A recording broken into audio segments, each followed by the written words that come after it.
Good evening. It's time once again for the HideNet Sunday Night in Review. We're having trouble with our lighting tonight in Shanghai, where we are on our way to Hong Kong tomorrow. Getting ready for APLF, where we're going to have some interesting interviews with a lot of players, and as usual, our daily end of show wrap up every day on video, which will be on the HideNet video channel and on our daily market reports. So be sure to check those videos next week. I can't say live from Hong Kong, but it will be live when we make the pictures, the videos, and you'll be able to get the latest information on the on the APLF in Hong Kong, starting next Wednesday, along with our regular reports. David Holes, our Latin America editor, was also in China this week, not quite with us, but along with us.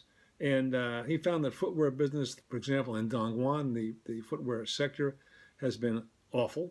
And there's very little interest, minimal interest at best for Brazilian hides for footwear. Automotive is okay, but furniture has slowed down. Fresh prices in Brazil remain at their unworkable highs of last week. So as a result, tanners have had to raise their asking prices to $1.30 to $1.35 CFR, which very few, if any, people are willing to pay it, or just claim they can afford to pay it. But meanwhile, the tanners in Brazil have to ask that much money because of what's going on in their raw material cost, and then they can't get enough hides to meet their current commitments. So it's an awful, awful problem in Brazil, caused primarily by the very low levels of slaughter that's taking place in the country.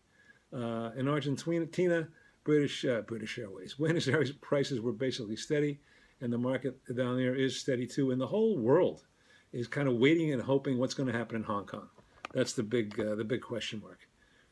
David Holes, along with me, will be in Hong Kong, and we look forward to seeing you at the fair. I hope you all come up and say hello to us, and we'll be happy to exchange information with you. And don't forget about our special Hong Kong offering. If you approach me at the fair and you are not a subscriber and you'd like a trial, we will give you a 3-month free trial. That's about a $400 offhand value for any one of our reports, free. All you have to do is come up when you see me walking around and the ancient sage, and just come up and say, "Hi, Don, I'd like that free trial for 3 months." What a deal. Andrea Guola reports from Bologna, Italy this week, that with small discounts, there was some movement in UK hides into Italy that moved fairly well. Low slaughter for European bulls. He has a report on lambskins from the Mediterranean and parts of Africa, along with our usual origins like Spain and the UK. And Chinese and Vietnamese buyers are really not in the European market at present. Everything is going to Italy that's being sold. In North America this week, heavy Texas steers were quiet, and some sales were taking place at the end of the week, which had been $66 for the last 3-4 weeks, came down to $65.50 for a few sales yesterday and today. Whether it's going to keep going at that level, we don't know, but there's been stories of some traders taking lower prices in their travels to Asia on face-to-face meetings with Asian customers, but none of that's been confirmed yet.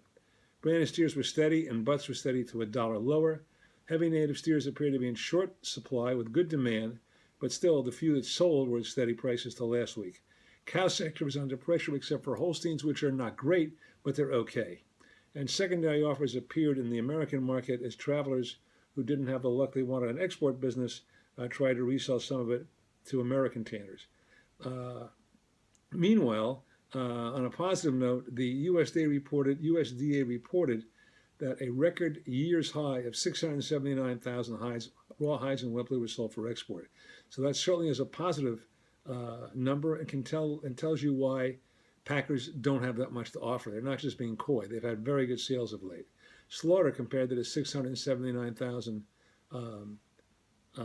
sold for export, was only 547,000. So that makes a big difference. That's about it for tonight. We look forward to seeing you in Hong Kong this coming Wednesday through Friday. And if you can't make the Hong Kong, watch these videos to see what goes on. Even if you are in Hong Kong and you might have missed something, watch our videos at the end of Wednesday, Thursday, and Friday to get an idea of how the show is going. Thanks for watching. We'll talk to you during the week. From Hong Kong. Bye.